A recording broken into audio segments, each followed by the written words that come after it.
గుంటూరు సెంటర్లో మార్కెట్ వివాదం హీట్ పుట్టిస్తోంది. కొత్త పాత వ్యాపారుల మధ్య గొడవలు పీక్స్ కి వెళ్లాయి. ఇంతకీ వ్యాపారుల మధ్య ఈ గలాటకు కారణం ఏంటి? గుంటూరు నడిబొడ్డున ఉన్న పీవీకే నాయుడు కూరగాయల మార్కెట్లో రద్దీ పెరగడం, ట్రాఫిక్ ఇబ్బందులు రావడంతో 25 ఏళ్ల క్రితం గుంటూరు బస్టాండ్ సెంటర్లో కొల్లి శారద హోల్సేల్ మార్కెట్ ఏర్పాటు చేశారు. ఇందులో 100 షాపులు కట్టి వాటిని లీజుకి ఇచ్చారు. 25 ఏళ్ల పాటు లీజ్ అగ్రిమెంట్ కూడా చేసుకున్నారు. ప్రతి 3 ఏళ్లకొకసారి అద్దె పెంపు ఉంటుంది. అయితే 25 ఏళ్లు పూర్తి కావడంతో కార్పొరేషన్ అధికారులు షాపులకు మళ్లీ వేలం నిర్వహించారు. ఈ వేలంతో కార్పొరేషన్ ఆదాయం భారీగా పెరిగింది. ఒక్కో షాపుకు 1 లక్షకు పైగా అద్దె చెల్లించేందుకు వ్యాపారులు ముందుకొచ్చారు. దీంతో 90 లక్షల నుంచి 6 కోట్లకు పైగా ఆదాయం వచ్చింది. వేలం ప్రక్రియ పూర్తయిన తర్వాత పాత వ్యాపారుల్ని ఖాళీ చేయించారు అధికారులు. అయితే ఇక్కడే గొడవ మొదలైంది. పాత వ్యాపారులంతా కలిసి హైవేపై అన్నపూర్ణ కాంప్లెక్స్లో హోల్సేల్ వ్యాపారం మొదలుపెట్టారు. కానీ అక్కడ అనుమతి లేదని అధికారులు అడ్డుకోవడంపై వ్యాపారులు నిరసన వ్యక్తం చేస్తున్నారు. విపరీతమైన పాటలు పెట్టి 60,000 నుంచి 1,38,000 వరకు ప్రతి షాపుని భయంకరమైన అద్దెలతో వేలంపాట జరిగింది. ఆ అద్దెలు మేము భరించలేక మా వాళ్ళు ఎవరు పాటలో పాల్గొనలేదు.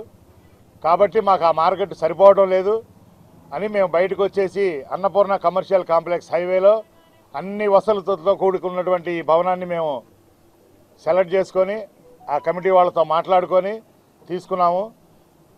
ఈ 5 సంవత్సరాల నుంచి రానటువంటి మున్సిపాలిటీ వాళ్ళు మేము తీసుకోగానే మధ్యాహ్నానికి వచ్చేశారు. ఇందులో ఆ అనుమతుల్లో ఈ అనుమతుల్లో ఈ పర్మిషన్లో ఆ పర్మిషన్లో మీరు చేయడానికి వీల్లేదన్నారు.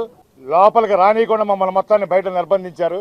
మరోవైపు గతంలో కొల్లి శారద హోల్సేల్ కూరగాయల మార్కెట్లో వ్యాపారం చేసిన వారందరూ అన్నపూర్ణ కాంప్లెక్స్లో వ్యాపారం మొదలుపెట్టి తమ వద్దకు రైతులను రాకుండా చేస్తున్నారని కొత్తగా షాపులు లీజుకు తీసుకున్న వ్యాపారులు ఆందోళన వ్యక్తం చేస్తున్నారు. కార్పొరేషన్ అనుమతి లేకుండా పాత వ్యాపారులు తమను ఇబ్బందులు పెడుతున్నారన్నది వారి ఆరోపణ. పైగా కొల్లి శారద మార్కెట్లో కూరగాయలు ఎక్కువ రేటుకు అమ్ముతున్నారంటూ తప్పుడు ప్రచారం చేస్తున్నారని అంటున్నారు. మేము నూతన లీజుదారులు అండి. మేము రూల్ ప్రకారం మేమంతా పాడుకున్నాం, అంతా డబ్బులు కట్టేసాము.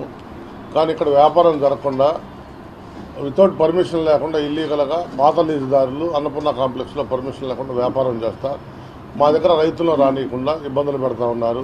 మేమేమో ఎక్కువ రేట్లో బాగా అద్దెలు పెట్టాము.